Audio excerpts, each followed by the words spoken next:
Baik, kita langsung menuju ke Pak Teguh. Pak Teguh, ini kan kalau melihat perang di Israel dan Lebanon ini mirip sekali dengan kejadian di Israel dengan Hamas di Palestina, di Gaza gitu ya. Kalau kita lihat bahwa awalnya hanya memburu Hamas, kemudian memporak-porandakan Palestina gitu, memporak-porandakan Gaza. Nah, Anda melihatnya bagaimana ketika nantinya alasan awalnya adalah memburu pejuang Hizbullah, kemudian nantinya membawa Lebanon pada ambang kehancuran. Prediksi Anda proksi terbesar dari Lebanon yaitu Iran akan melancarkan kekuatan yang seperti apa untuk membackup Lebanon ini?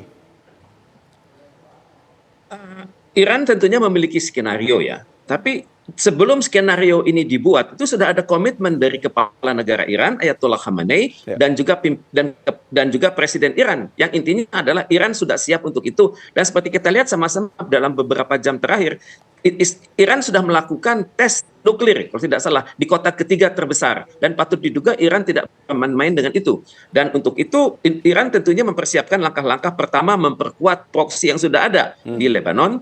Kemudian juga Iran bersiap-siap melakukan serangan lewat peluru kendali yang lebih canggih daripada yang minggu lalu. Itu ke arah sasaran yang lebih spesifik. Kalau di minggu lalu sasarannya masih sasaran militer, maka tidak mustahil ke depan ini sasarannya adalah sasaran instalasi kombinasi militer dan sipil. Dan untuk itu pada saat yang sama Iran akan benar-benar membuktikan bahwa walaupun dia sudah diembargo 40 tahun oleh Amerika, dia berhasil membangun suatu kekuatan militer yang benar-benar independen. Bahkan kalau saya perhatikan peluru kendali Iran, kemudian juga helikopter Iran itu benar-benar merupakan suatu kerjasama lisensi dari negara-negara ex-Soviet Union.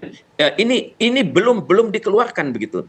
Jadi saya perhatikan Iran sudah siap secara psikologis, masyarakat sudah bersama pemerintah. Sehari-hari kita melihat istilah sepertinya Syaitanul Akbar, ini adalah sebutan buruk untuk Amerika Serikat dan juga untuk Israel. Sudah banyak sebutan-sebutan yang lain, Syaitanul Asgor misalnya. Dan saya juga sudah perhatikan bahwa rakyat Iran ini adalah masyarakat yang monolitik, lebih mudah diperintah daripada negara-negara lain di Timur Tengah, karena mereka menganut agama Syiah Imamiyah dan mereka memiliki prinsip marja'i taklid, yakni taat sepenuhnya pada pimpinan. Jadi saya perhatikan Iran ini sudah benar-benar siap. Cuman masalahnya Iran masih menghitung-hitung apakah nanti dalam suatu serangan tersebut terkoordinasi dengan siapa? Mesir, Yordania, Arab Saudi, Irak, Suriah atau Lebanon, dan juga bagaimana kalau dalam proses Iran menyerang tersebut pasukan Amerika Serikat yang ada di Syria itu bergerak.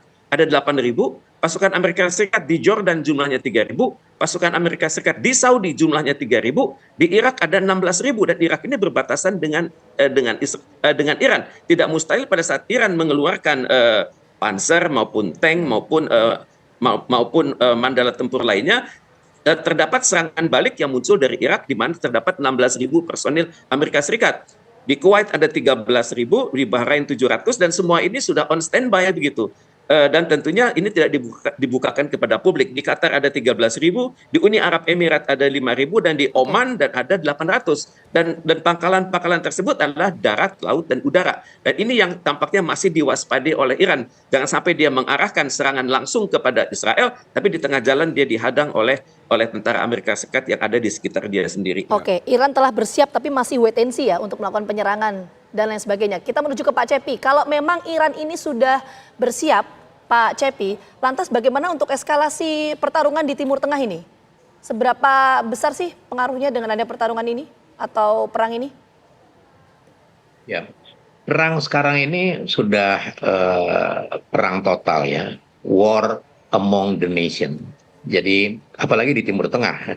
Di Timur Tengah ini kelihatannya dari tahun 48 sampai sekarang itu negara-negara di kawasan Timur Tengah tidak pernah turun dari siaga 1 ya, dari alert 1 ya. Paling-paling dia turun siaga 2, tapi dia selalu di siaga 1.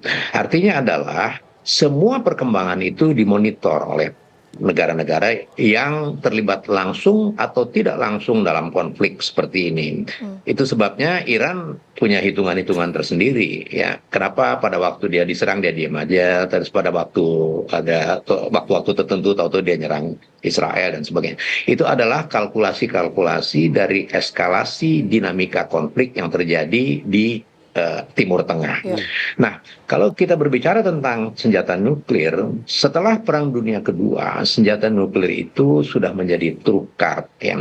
Ada indikasi Iran sudah memiliki senjata nuklir. Senjata nuklir itu ada kelas-kelasnya. Tetapi kalau kita berbicara tentang senjata nuklir yang digunakan sebagai senjata yang akan di drop melalui udara, atau melalui ICBM atau Intercontinental Ballistic Missiles dan sebagainya, maka keterlibatan sistem persenjataan nuklir itu akan memusnahkan dunia, sehingga pasti ada calculated risk yang dihitung oleh negara-negara manapun dalam penggunaan sistem senjata nuklir. Oke.